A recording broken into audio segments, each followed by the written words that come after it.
Bonsoir à tous, bienvenue dans votre journal du soir. Dans cette édition, nous allons d'abord évoquer cet accident survenu cet après-midi sur l'autoroute A9, en début d'après-midi exactement. Un bus avec à son bord 39 enfants et 7 adultes a pris feu pour une raison encore inconnue à hauteur de Millau sur l'autoroute dans le sens Montpellier-Lyon. Aucun blessé n'est à déplorer et les passagers ont été évacués. 2 voies sur 3 étaient coupées et plusieurs kilomètres de bouchons se sont formés. Les enfants et leurs accompagnants domiciliés dans l'Ain revenaient d'une classe de mer. Ils ont été regroupés dans un bus à destination de Nîmes. Le bus a été dégagé par les services de secours vers 16h50. Le retour à la normale sur la 9 ne devrait pas s'effectuer avant 20h. 30 ans cette année et la fête de la musique est toujours aussi populaire partout. Les musiques attirent la foule en ville ou dans les villages. Il a fait très chaud dans la nuit, une vraie première nuit d'été musicale, ambiance à Nîmes où Raphaël Baudouin s'est couché bien tard. Ambiance jazzy à l'Imperator avec le Michael Jackson in Jazz interprété par 5 virtuoses venus de Montpellier. Mené par Franck Nicolas, trompettiste et compositeur de talent, le groupe a animé les jardins de l'Imperator qui a profité de la fête de la musique pour inaugurer les belles rencontres du jazz. Nous avons un groupe local en partenariat et monté et organisé et produit par Michel Benguigui et Raphaël Lemonnier. Il y a une moyenne d'âge d'environ 19 ans qui fait que l'équipe est dynamique, on a pu l'entendre, et très sympathique ce soir. L'ambiance est au blues, place d'Assas, mais la fête de la musique reste avant tout la fête de toutes les musiques. À la Maison Carrée, reggae et raga sont au rendez-vous.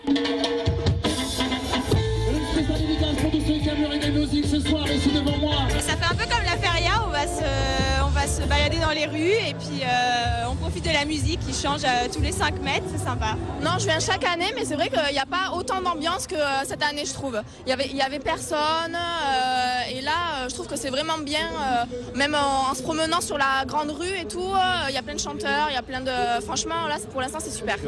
Ça bouge beaucoup, c'est énorme, c'est une très très grande ville, très belle ville, pour l'animation en tout cas, c'est très bien. Feria, fête de la musique, on y reviendra, c'est sûr. On danse tous, on se mélange, on peut avoir des rencontres, on peut voir tous les genres de musique, on peut même voir des scènes où il y a de la danse de salon et tout, et c'est vraiment chouette. La 31e édition de la fête de la musique s'est finie en beauté, de belles rencontres et de la musique toute la nuit.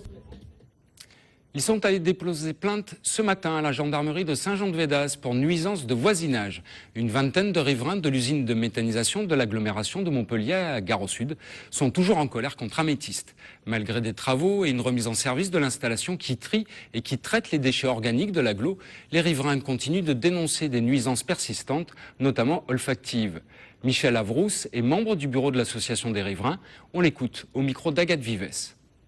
Nous aurons une lettre type de plainte qui sera à la disposition de l'association pour que le maximum de personnes puissent s'exprimer sur ce sujet collectif de vie sociale. Cette démarche est absolument nécessaire pour faire prendre conscience à tous nos élus et au pouvoir public qu'il y a une solution à trouver d'urgence pour que tout le quartier de Gare au Sud retrouve une vie normale. L'Opéra Comédie a été inauguré mercredi, mais le climat social au sein du personnel de l'Opéra est toujours aussi tendu. C'est le management du directeur Jean-Paul Scarpita qui est montré du doigt par les musiciens, choristes, techniciens et par le personnel administratif. Les syndicats appellent même à un débrayage ce soir entre 20h et 21h. La représentation des Noces de Figaro pourrait donc être retardée d'1 heure. On écoute la réaction sur ce climat social du directeur de l'Opéra et de l'Orchestre national de Montpellier. C'est une notion de défiance qui arrive à un moment très difficile. On doit changer beaucoup la structure de la maison. Il y a des choses qui s'enclenchent. Donc les gens sont dans une interrogation, dans une souffrance qu'il faut prendre en considération. Mais tous les artistes et tout le personnel de cette maison, je crois, se suffisent aussi à eux-mêmes, puisqu'ils ont l'âme de travailler, la force de travailler. Ils l'ont déjà prouvé avec ou sans moi.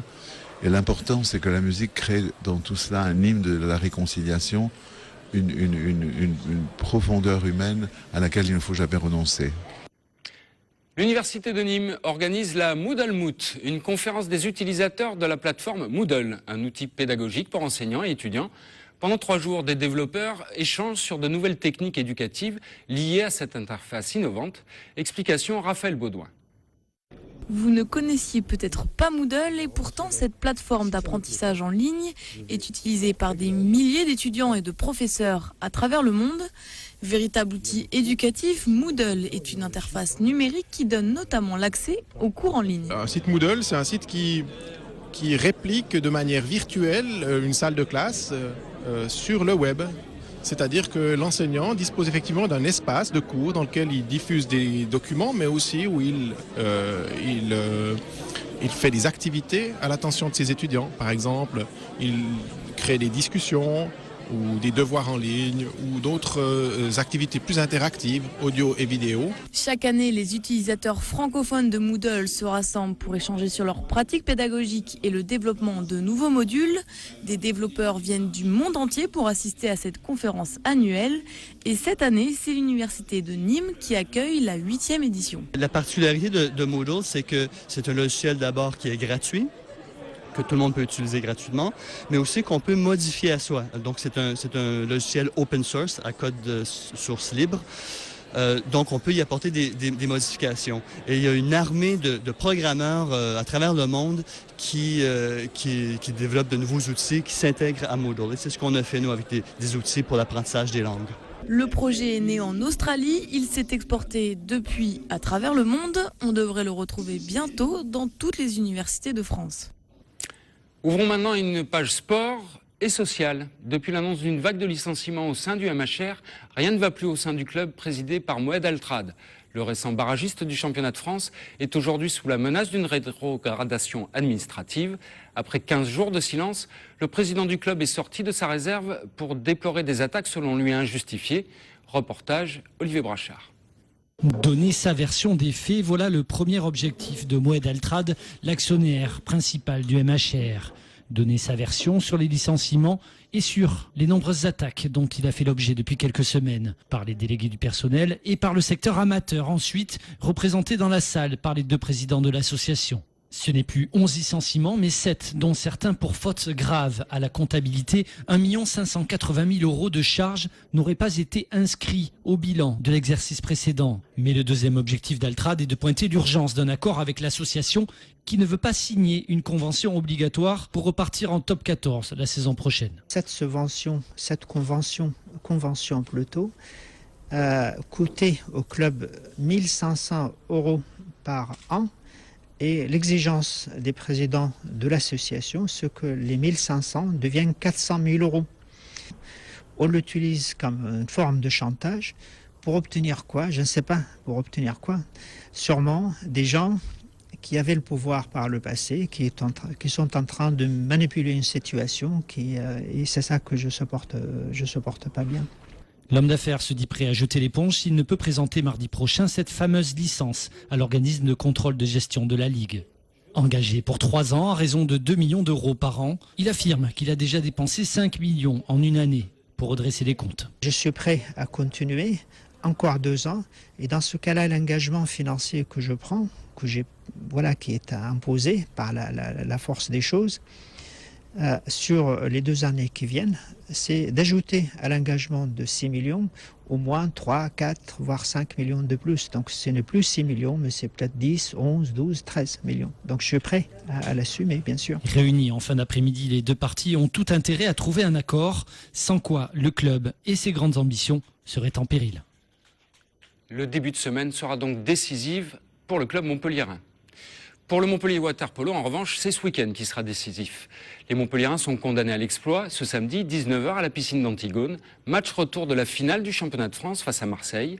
Ils doivent l'emporter pour obtenir le droit de disputer un match d'appui dimanche.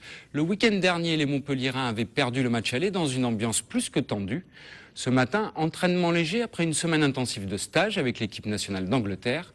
Mais samedi, les hommes de Fabien Vasseur devront se dépasser car ils seront privés de leur principal artilleur et meilleur buteur du championnat, Mathieu Pesson, victime d'une grosse blessure aux côtes au match aller sans que les arbitres ne réagissent. On écoute Quentin Chipotel au micro d'Olivier Brachard. Déjà, notre sport est assez agressif, et c'est physique, il y a du contact. Là, il y a un titre au bout, donc forcément que l'enjeu est le plus important. On s'attend à ce que ce soit aussi physique qu'à l'aller. Maintenant, comme je l'ai dit tout à l'heure, on est prêt pour ça. On va tout donner. On va sortir du bassin en étant mort, je pense. Et on a envie de faire plaisir à ce public qui se déplace toute l'année et qui nous suit toute l'année. Je pense que demain, la piscine va être remplie, donc on va donner le meilleur de nous-mêmes. La JOCR, reléguée en Ligue 2, a été sanctionnée jeudi de 4 matchs à huis clos, dont 2 avec sursis, par la commission de discipline de la Ligue de football professionnel, en raison des incidents ayant émaillé le match de Ligue 1 contre Montpellier le 20 mai dernier. Souvenez-vous, ce soir-là, le MHC était devenu champion de France.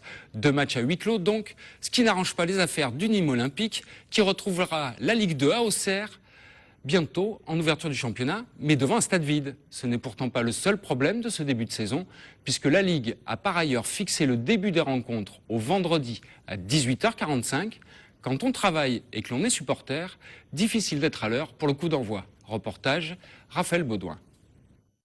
La chaîne qatari beIN Sport diffusera bien le coup d'envoi des rencontres de la Ligue 2 le vendredi à 18h45. Bien que la chaîne ait déjà accepté de décaler l'horaire de diffusion des matchs de 45 minutes par rapport à sa demande initiale de 18h, la nouvelle est très loin de ravir les clubs de supporters qui n'entendent pas en rester là. Les gens sont encore au travail, où les étudiants sont à peine des cours, et donc il est impossible pour eux de se rendre tout simplement au stade des Costières pour voir le match. Alors notre position elle est claire, hein. On appelle au boycott des abonnements pour l'instant, on appelle au soutien de tous les Nîmois, donc toutes les associations Croco et Red Warriors en font partie également. Le staff comme la direction du Nîmes Olympique n'approuve pas non plus ce nouvel horaire. Aucune autre solution ne semble envisageable, il ne reste qu'à se résigner face aux impératifs de la chaîne. Malheureusement, les télévisions mettent beaucoup d'argent, c'est vrai que c'est eux qui décident. Alors pour les supporters, c'est vrai que c'est pénalisant, mais moi je me rappelle qu'il y a quelques années, tout le monde était contre le football le vendredi soir, et puis on se rend compte quand même que le vendredi soir c'est pas mal pour la Ligue 2. On est mis devant le fait accompli, on va faire le maximum pour voir si on peut changer quelque chose, mais là il ne faut pas rêver. Je pense qu'on aura cette obligation de jouer à 18h45, heure qui ne nous convient pas. Mais je comprends que c'était difficile de faire différemment. Je suis navré pour nos supporters qui pourront peut-être pas tout nous suivre. Je suis solidaire de leur action, mais il y a des moments où il faut savoir arrêter un mouvement. Une pétition est lancée sur Internet par les supporters de Ligue 2, appelée collectif SOS Ligue 2. Pour l'instant, aucune autre action n'est encore définie, mais une réunion au niveau national de toutes les associations de supporters est prévue pour le 30 juin. Rendons à César ce qui est à César, le reportage était de Robert Caillol. Notez qu'un nouveau joueur rejoindra sous peu le club gardois. Il s'agit de Pierre Boubi, milieu de terrain de 28 ans, qui officiait au FC Metz. Ce week-end, Saint-Gilles vivra au rythme de sa feria de la pêche et de l'abricot. Au programme, abrivade, course landaise et corrida. Dimanche, Manuel Escribano, Oliva Soto et Camille Rouen affronteront un lot de taureaux de Sebada Gago. On écoute Stéphane Fernandez-Meca au micro de Robert Caillol. Sebada Gago, aujourd'hui, c'est une référence pour tous les aficionados. L'an dernier, Sebada Gago a gagné le prix de la meilleure corrida du Sud-Est à Saint-Martin-de-Croix. On ne les a pas vus ailleurs. Donc on va les voir à Saint-Gilles, et pour l'aficionado, c'est un rendez-vous important. Donc à Saint-Gilles, excusez-moi du peu, Marquis d'Albacera le matin, Sebada Gago l'après-midi. En termes de taureaux, il y a ce qui se fait de mieux et de plus réputé pour les aficionados. C'est la fin de ce journal. Retour de l'actu lundi dès 12h30 avec Marlène Mec. En attendant, passez un bon week-end sur TV Sud.